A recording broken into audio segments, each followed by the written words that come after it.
There's a moment. You've probably had it already, even if you didn't have words for what was happening, where your baby locks eyes with you and doesn't look away.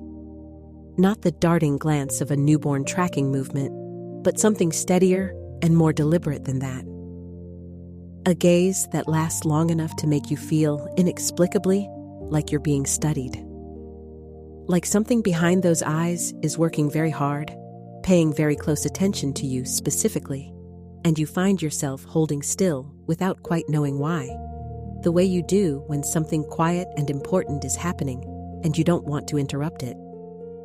Most people, when they describe this, reach for the word searching. And most of the time, a doctor or a parenting book will offer a reasonable and slightly deflating explanation. Babies are attracted to high contrast patterns. Faces happen to be the most interesting thing in their visual field. The brain is doing visual processing. All of that is technically true. But it's a bit like explaining a first conversation by saying air moved across vocal cords. Accurate at one level, and completely missing the point at every level that actually matters. What your baby is doing when they lock eyes with you is not purely a visual behavior. It is, in a very precise neurological sense, a social one. And the distinction changes everything about how you understand those long, quiet moments of mutual gaze. Daniel Stern, who spent decades at Cornell studying the minute-to-minute dynamics of early mother-infant interaction, has described eye contact as the earliest scaffolding of what he called affect attunement, the process by which two people come to share an emotional state not through words, but through mirroring, rhythm, and gaze. Infants, he found, are exquisitely sensitive to the quality of a gaze. Not just whether someone is looking at them, but whether the eyes are warm, whether the face is responsive, whether the person looking back is emotionally present. A blank look from a caregiver reads as profoundly different to a baby than an engaged one, and the baby's nervous system responds accordingly, in ways that are measurable and significant. Edward Tronick's still face paradigm, developed at Harvard in the 1970s and replicated across dozens of cultures since, demonstrates this in a way that is almost impossible to watch without being moved. See, a mother engages normally with her baby, animated, responsive, making eye contact. Then, on a signal, she drops her face to a neutral, expressionless stillness. What happens next unfolds very quickly. The baby immediately notices. It tries to re-engage, reaching, vocalizing, pointing, doing everything in its limited repertoire to pull the familiar gaze back. When that fails, within about 90 seconds, the baby averts its gaze, its body slumps, and a pattern of distress sets in that is biochemically measurable. Cortisol rises, heart rate changes, the entire stress response mobilizes. The gaze, in other words, is not decoration. It is sustenance.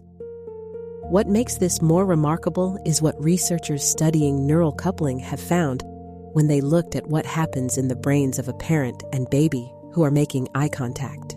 Uri Hassan's group at Princeton has studied what he calls neural coupling, the way that two people in genuine communication begin to show synchronous brain activity.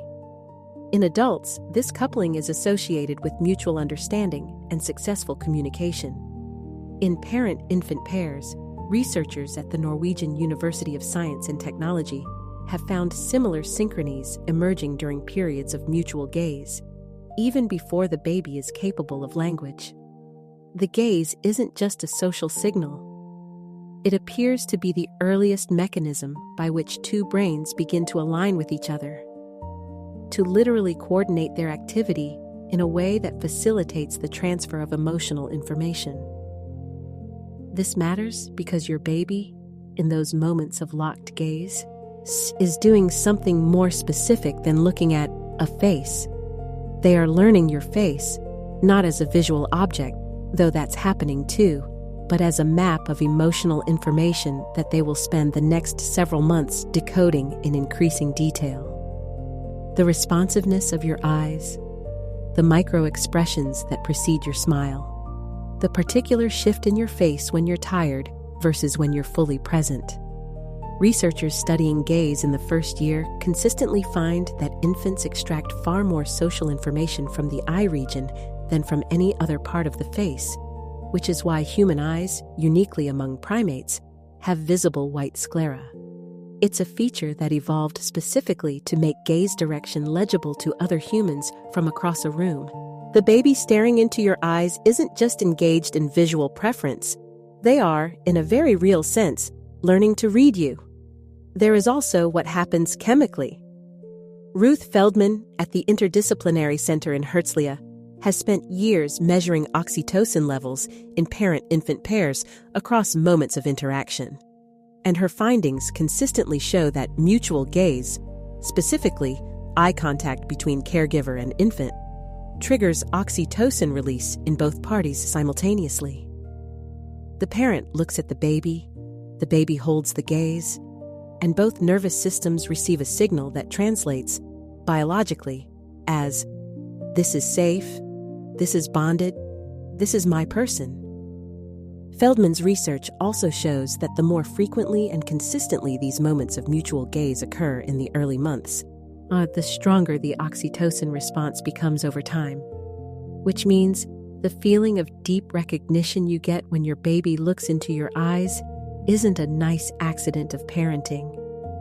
It's a learned biochemical response that both of you are building together, one gaze at a time. The searching quality you might notice in those moments, the sense that something behind the eyes is working, is probably not imagination.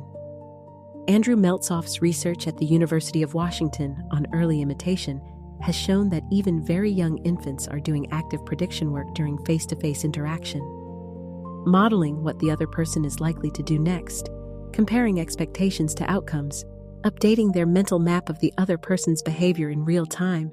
The infant watching your face is running an internal simulation of you. See, they are building what developmental psychologists call a working model of the specific person looking back at them. A predictive map of your behavior, your emotional responses, your reliability. That model is what will eventually become, over months and years, their felt sense of who you are to them. And it starts, in the most literal sense, with the gaze.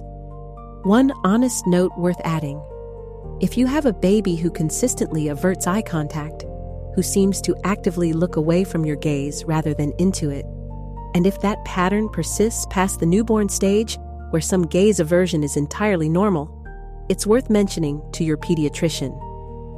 Most of the time, it's sensory sensitivity, temperament, or just the normal variation in how babies process stimulation. In some cases, it can be an early signal of something worth tracking. And as with most developmental things, earlier awareness consistently produces better outcomes than later.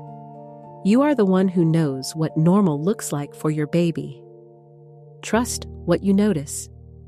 But the searching, steady gaze of a baby who knows your face, the one that makes you hold still and wait, is something to receive, not explain away. You are not imagining the weight of it. Something genuinely significant is happening in both of your brains during those moments. Your baby is learning the specific map of your face, wiring your emotional signals into their developing nervous system, building an internal model of who you are that will shape how they understand closeness and safety for the rest of their life. The gaze is a conversation, the most ancient conversation humans can have, conducted entirely in silence, with someone who has not yet learned a single word, but who already, in their own way, knows exactly who you are. If this changes how you think about those quiet moments of eye contact, subscribe. Every video in this series goes this deep. Next, we look at the question underneath all of this. When does your baby first recognize you specifically as their person? And how do you know when it's happened?